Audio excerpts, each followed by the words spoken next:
Hoy hay muchos que dicen, tienes que tener cobertura y estar sujeto a alguien, y yo soy apóstol. Sométete a mí y me das tus diezmos. Oiga, ¿y usted a quién está sometido? A Dios. Mire, qué listos, ¿verdad? No le dan cuenta a nadie ellos.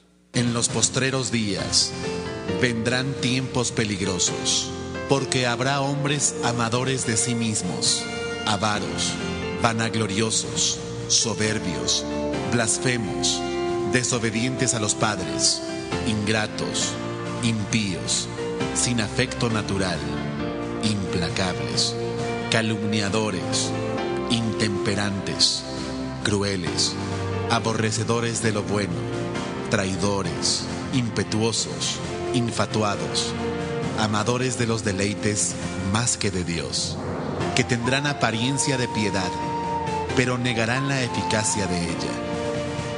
A estos evita. Gracias, hermanos, por permanecer en esta segunda enseñanza. Para los que están escribiendo, pongan el título: El peligro de las falsas doctrinas.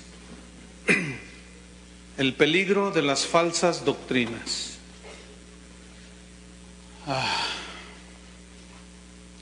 Los tiempos peligrosos de que Pablo habló, los tiempos difíciles, duros, que estamos viviendo, se están caracterizando por la proliferación de falsas doctrinas, falsas enseñanzas que han penetrado la iglesia cristiana. Filosofías, pensamientos nacidos de la mente humana. Este es un peligro, hermano, al que tú y yo debemos de enfrentarnos todos los días. En primera carta a Timoteo, capítulo 1, versículo número 3, Pablo le dice a Timoteo: como te rogué, el ruego de un apóstol, que te quedases en Éfeso cuando fui a Macedonia, noten el verbo, para que mandases a algunos que no enseñen diferente doctrina. Hay una instrucción ahí de Pablo a Timoteo también, para que le ordenaba, le pedía, le rogaba que se quedara en Éfeso, para que mandara, para que ordenara, para que diera instrucciones. ¿A quiénes? A algunos. Fíjense cómo ya la iglesia primitiva comenzaba a sufrir los embates de las falsas doctrinas. Dice, para que les des órdenes, les des instrucciones a algunos que no enseñen diferente doctrina. Que les mandes, que les ordenes, cállate la boca.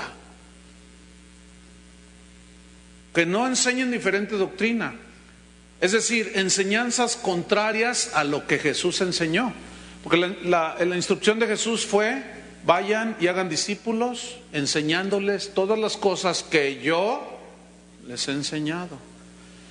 Entonces, enseñanzas contrarias a lo que enseñó Jesús y a lo que enseñaron los apóstoles, que les mandara que no enseñaran esto.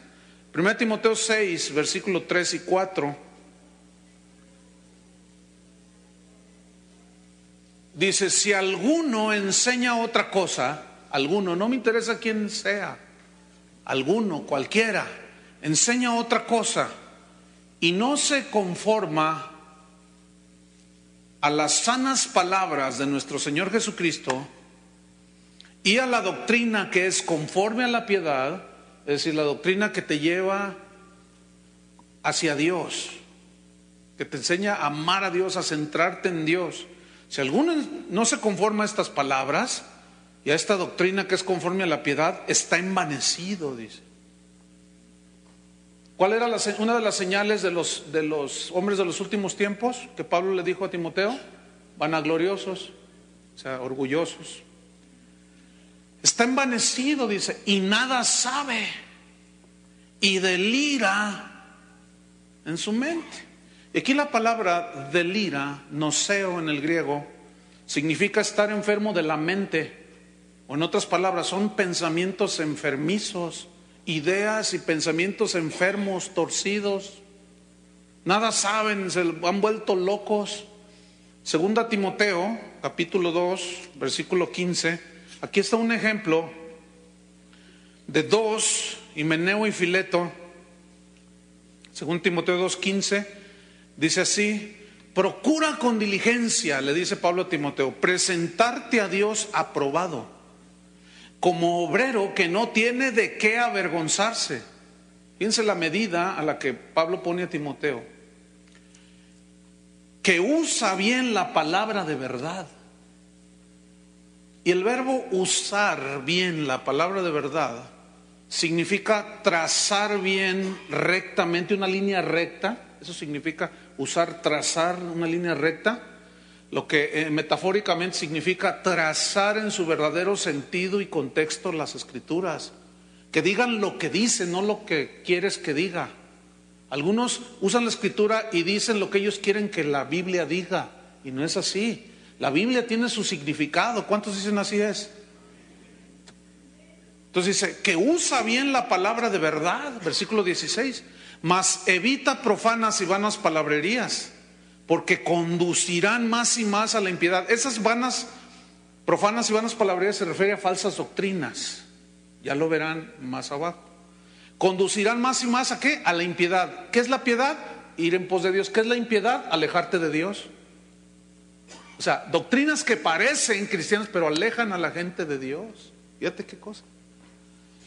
Versículo 17, y su palabra, ahí está, su palabra, su mensaje, quiere decir aquí, logos, su discurso, su tema, sus razonamientos, sus ideas torcidas, carcomerán como gangrena. Ustedes saben que cuando un cuerpo se contamina de gangrena, pues lo mutilan o se mueren.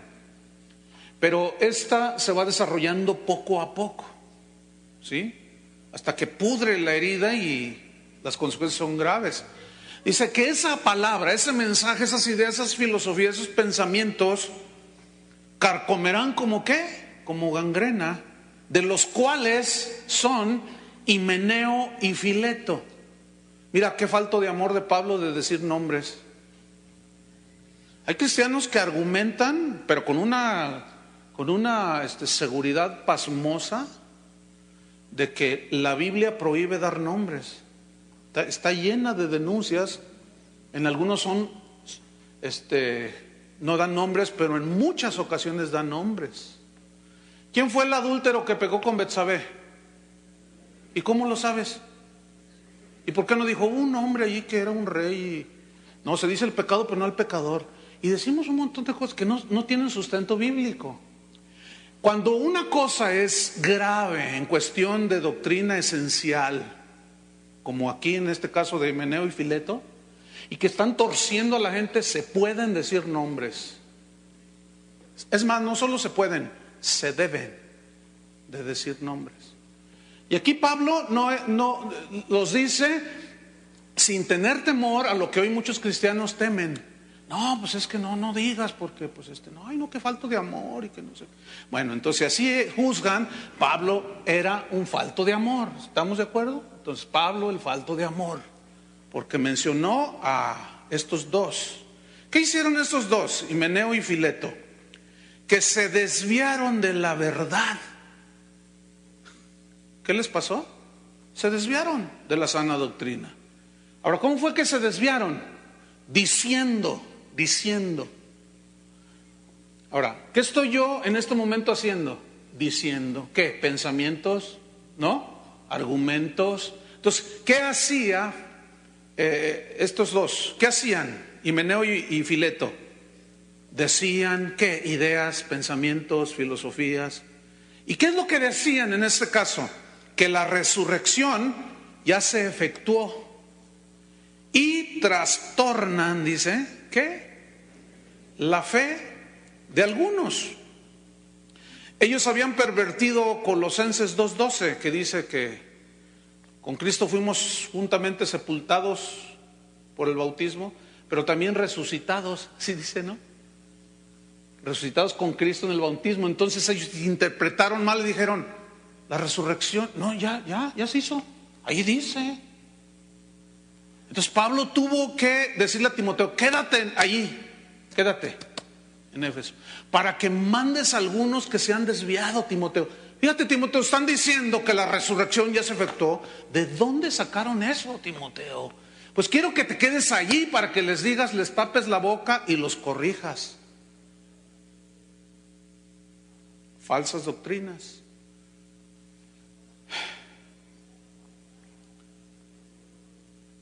Tito 1:10.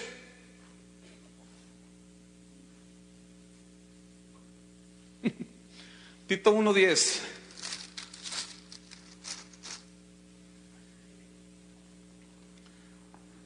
Dice así: porque hay aún muchos contumaces.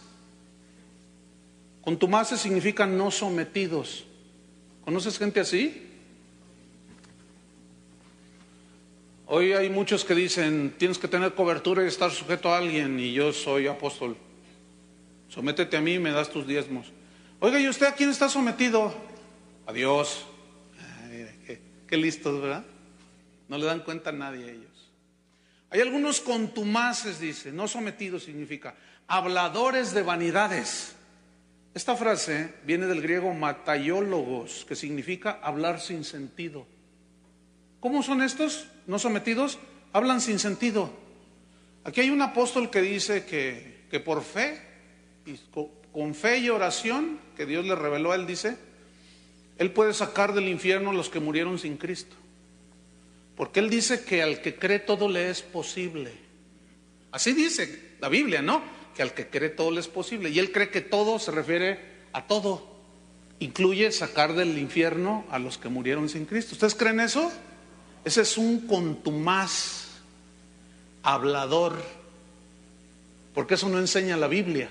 ¿Estamos de acuerdo, sí o no? Esos son. Y aquí en Guadalajara hay 2, 3 de esos.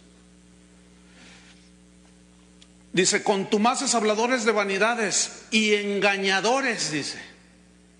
Y la palabra frenapates, que se tradujo por engañadores, significa, fíjense qué interesante, significa engañadores de la mente.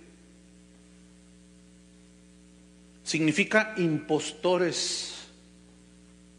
Significa embaucadores. Ahora, ¿qué es un impostor? Alguien tiene una apariencia y que se pone en lugar de otro, ¿no? Es decir, falsos maestros. ¿Qué es un embaucador? Que por medio de muchas cosas que dice, los embauca. El otro día mi esposo y yo fuimos al Mercado Libertad, que es bien folclórico aquí en Guadalajara, y nos gusta ir allí, tomar jugo de caña, y está folclórico el asunto ahí. Entonces estábamos tomando un jugo de caña. Entonces de pronto detrás de nosotros yo empecé a oír gritos: pásele por acá, mire, ve esta fabulosa y maravillosa medicina de los médicos en Suiza, y que empieza ahí a hablar. Entonces yo volteé y lo vi, estaba así como a 5 metros. Miren, en 30 segundos se llenó de gente, así alrededor. Y esto es mágico, y por 10 pesos usted se sana hasta de sida. Y yo le decía a mi esposa: mira, ahí está un pastor de los falsos, de los embaucadores. Mira, tú vas a decir: ay, ¿y a poco le creen? Mira, cuando dijo, ¿cuántos quieren? Yo. Todo el mundo. Tú dices, si eso es bien sabido que son unos embaucadores, impostores, mentirosos, fraudulentos. Sin embargo, tenía lleno el auditorio allí. Pues aquí dice que así serán, que así son. Pero luego añade Pablo y le dice: mayormente los de la circuncisión. Él se fue duro y a la cabeza, Él se fue duro y a derribar todo argumento. ¿Qué decían los de la circuncisión? Que el requisito para ser salvo no bastaba la fe, que necesitaban de circuncidarse. Bueno, pues hoy hay gente que dice que si no te bautizas no eres salvo. Le atribuyen poder salvífico al bautismo, y eso es un error. El bautismo no tiene poder salvífico, hermanos. Pero ahí dice que el que creyere y se bautizare. Volvemos a lo mismo. Escudriñen las escrituras en su contexto y verán que nunca eso dice la Biblia. Entonces, a estos mayormente los de la circuncisión, fíjate el versículo 11, a los cuales, a esos que están enseñando cosas torcidas, es preciso taparles la boca. Bueno, acuérdense que no es mi mensaje, porque algunos siguen viéndome feo.